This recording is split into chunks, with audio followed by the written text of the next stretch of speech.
ሰላም ሰላም እንዴት ናችሁ ደህና ናችሁ ወይ ሁሉ ሰላም ሁሉ መልካም እኔ ደህና ነኝ እግዚአብሔር ይመስገን ድቦራ ነኝ እንኳን በደህና ወደ ኬሞቱብ ቻናል መጣችሁ ያልኩኝ ከኔ ጋር የነበራችሁት ሐሳባችሁን ስትገልጹልኝ የነበራችሁ ሁላችሁም በጣም ነው ማመሰግናችሁ እንዲሁም ደግሞ ለዚህ ቻናል አዲስ የሆናችሁት እንኳን በደህና መጣችሁ ዛሬ የምንማረው አፋን ኦሮሞን በአማርኛ ነው ቃላትን እንዴት አድርገን ነው የምንጽፈው እንዲሁም ደግሞ የምናነበው የምለው ነው የምናየው ከዚህ በፊት ቃላት እንዴት አድርገን ነው የምናነበው በአፋን ኦሮሞ እንዲሁም ደግሞ የምንጽፈው የምለውን አስተምሬ ነበር መጀመሪያ እሱን እዩት እሱ ምንድነው አጭር ቃላትና ረጅም ቃላት እንዴት አድርገን ነው የምንጽፋቸው በአፋን ኦሮሞ ውስጥ የምናነበውስ እንዴት አድርገን ነው የምለውን አጭር ሲሆኑ ቃላቶች አጭር ሲሆኑ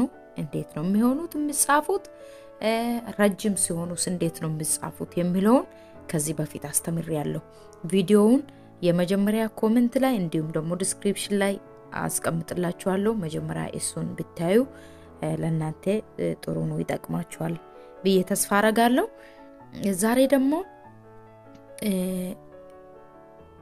በአፋን ኦሮሞ ውስጥ ቃላት ስላላ ቃል ስላላና ስጠብቅ እንዴት አድርገን ነው የምንጽፈው ይሄ ምንድነው በአፋን ኦሮሞ ጀቸ ሰገሌ ጀባ ሰገሌ ላፋ በአፋን ኦሮሞ እንደዛ ነው የሚባለው ጀቾት ማለት ቃላት ጀቾታ ቃላት በአፋን ኦሮሞ ውስጥ ረጅም ቃልና አጭር ቃል ስንጽፈው እንዲሁም ደግሞ ስናነበው ማየት ያለብን አናባቢ ብቻ ነው ማለት ነው አናባቢ ማለት በአፋን ኦሮሞ ዱበቺፍቱ በአፋን ኦሮሞ ፊደላት ውስጥ 5 ዱበቺፍቶች 5 አናባቢዎች ይገኛሉ እሱንም ከዚህ በፊት አስተምሬያለሁ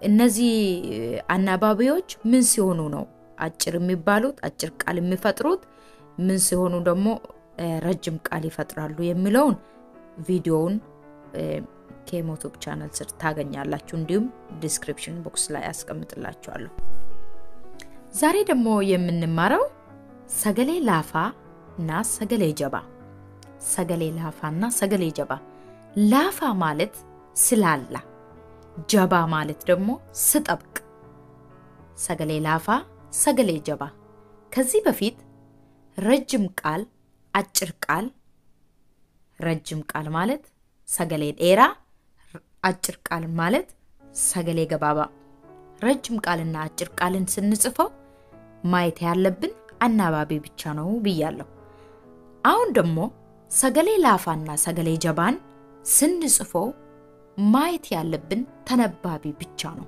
ተነባቢ የሚባሉት እነዚህ ባ ጫ ዳ ፋ ጋ ሀ የሚባሉት ቁቤ አፋን ኦሮሞ ወይም ደግሞ የአፋን ኦሮሞ ፊደላትን ቁቤ ዱበቺፍቱ ቁቤ ዱቢፈማ ቁቤ ደቻብዬ ከዚህ በፊት አስተምሬያለሁ እሱን እዩት ሰገሌ ላፋ ማለት ስላላ እንዴት ነው የምንጽፈው ሰገሌ ጀባ ስጠብቅ ሰገሌ ላፋ የሚባለው ምን ሲሆን ነው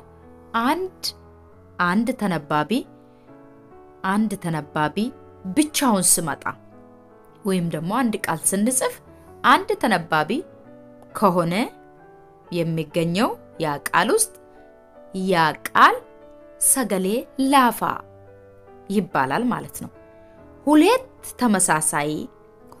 ተመሳሳይ ተነባቢ ከሆነ ደግሞ ያ ቃል ምንድነው የሚሆነው ጀባ ይሆናል ማለት ነው በዚህ በኩል ያለው እዩት ባ ሲሆን አንድ ባ ብቻውን ስለመጣ ስናነበውም ይላላል ማለት ነው ባ ቀጥሎ ያለውን ደግሞ እዩት ከሰገሌ ጀባ ስር ያለው ደብል ባ ተመሳሳይ ባ አለ ማለት ነው እሱን ስናነበው ባ ነው የሚሆነው ባ ይጠብቃል ማለት ነው አንድ ሲሆን ይላላል አንድ ተነባቢ ሲሆን ይላላል ሁለት ተመሳሳይ ተነባቢ ከሆነ ደግሞ ይጠብቃል ማለት ነው ስላላ ምንድነው የሚባለው በአፋን ኦሮሞ ሰገሌ ላፋ ስጠብቅ ደግሞ በአፋን ኦሮሞ ሰገሌ ጀባ ይባላል ba sagalee laafaan inniyo ba cha da fa ga ስናነበው ይላላል ማለት ነው sagalee jabaa ደግሞ ስናነበው ይጠብቃል ba cha da fa ga ነው የሚሆነው ማለት ነው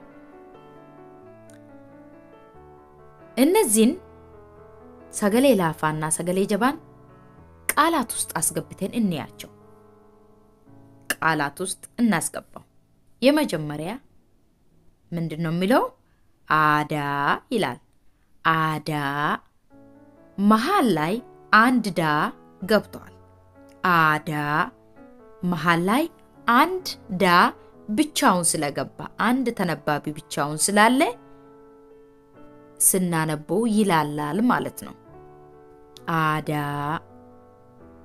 ዳ አንድ ስለሆነ አንድ ተነባቢ ብቻውን ስላለ ማለት ነው ቀጥሎ ያለው ገዳ ይሄም sagalee ላፋ ነው ለምን መሃል ላይ አንድ ዳ አንድ ተነባቢ ብቻውን ስላለ ቀጥሎ ያለው ብራ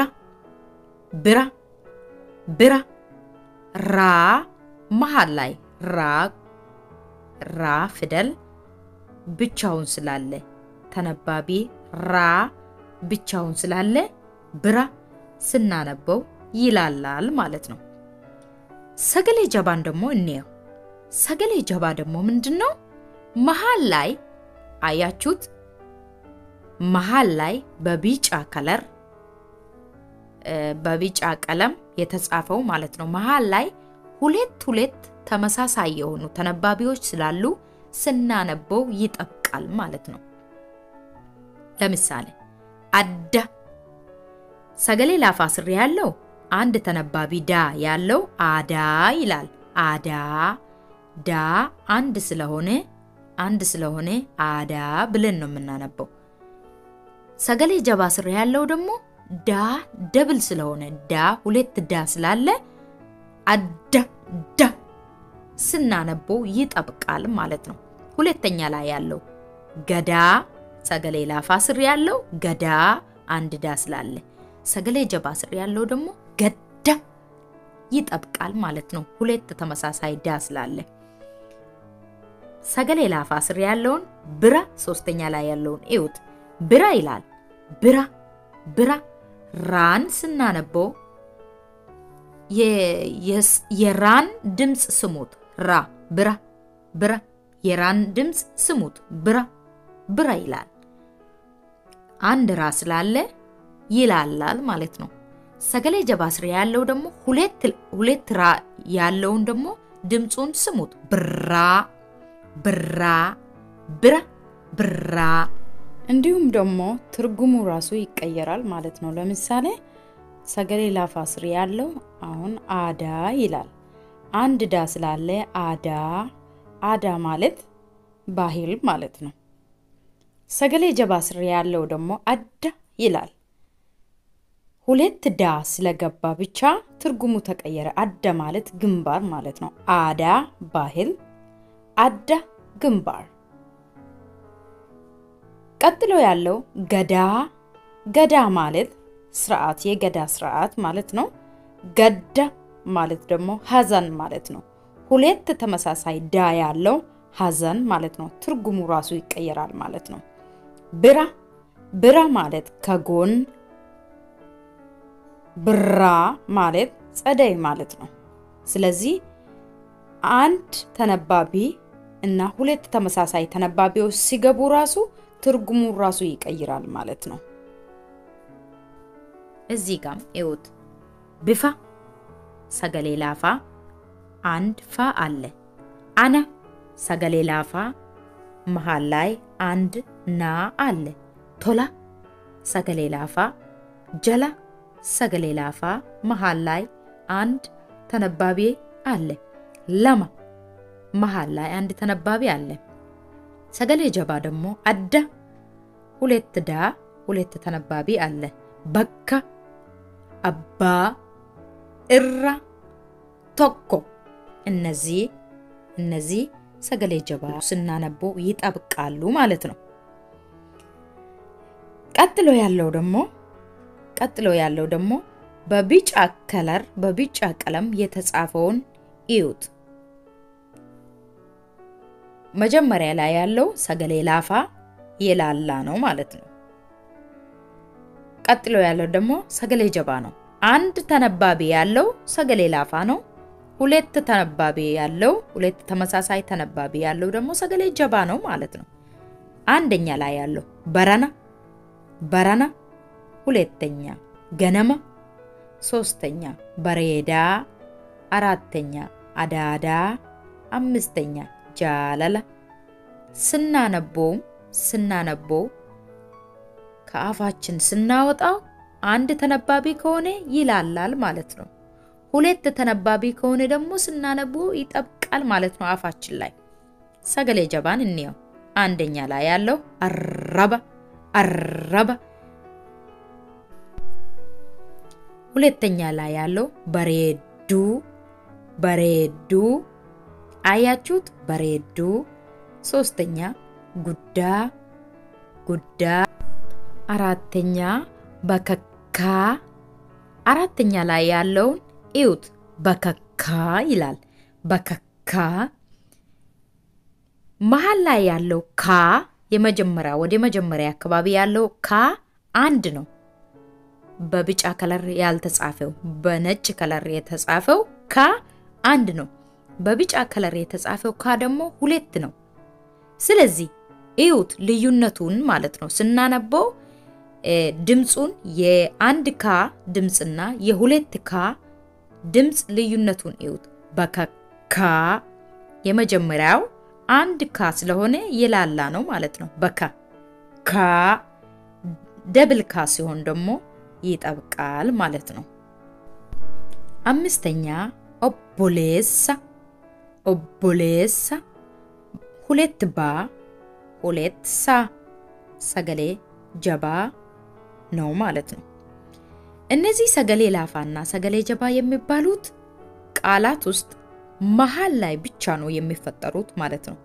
መሃል ላይ ብቻ ነው የሚፈጠሩት። መጀመሪያ ላይ ቃላትን ስንጽፍ መጀመሪያ ላይ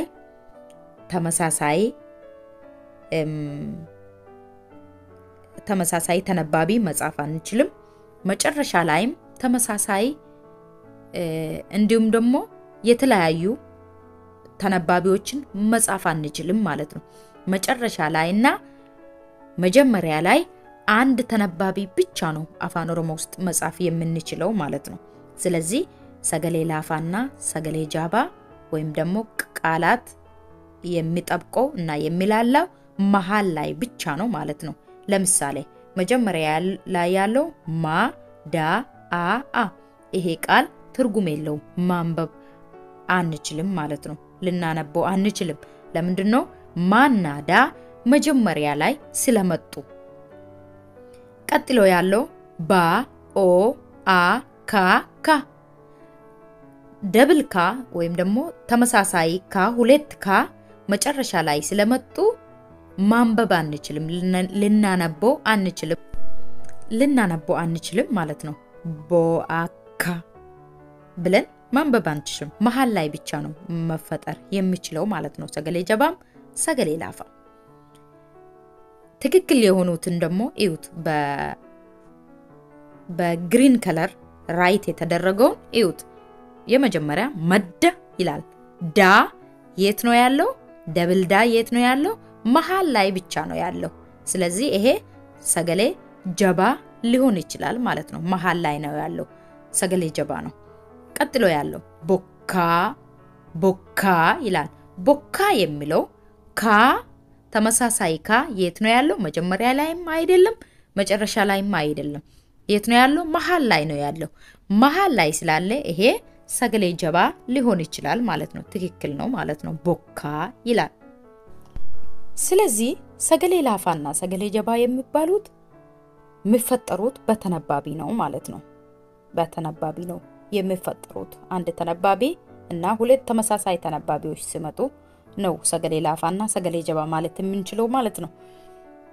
በነገራችን ላይ እነዚህ ተነባቢ የሚባሉት ብቻቸውን መቆም አይችሉም፣ ብቻቸውን ትርጉም ሊሰጡ አይችሉም። ከዚህ በፊት አስተምሬያለሁ። ከአናባቢዎች ጋር ሲመጡ ነው ትርጉም ሊሰጡ የሚችሉት።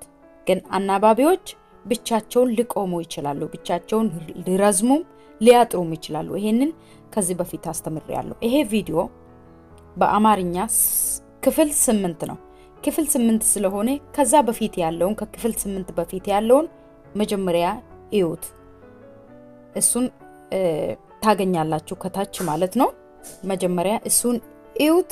ከቁቤ አፋን ኦሮሞ ከአፋን ኦሮሞ ፊደል ጀምሬ ነው ያስተማርኩት። ስለዚህ እስከ ክፍል 7 ያለውን መጀመሪያ እዩትና ይሄንን ብታዩ ሞር ይጠቅማችኋል፣ ትረዳላችሁ ማለት ነው።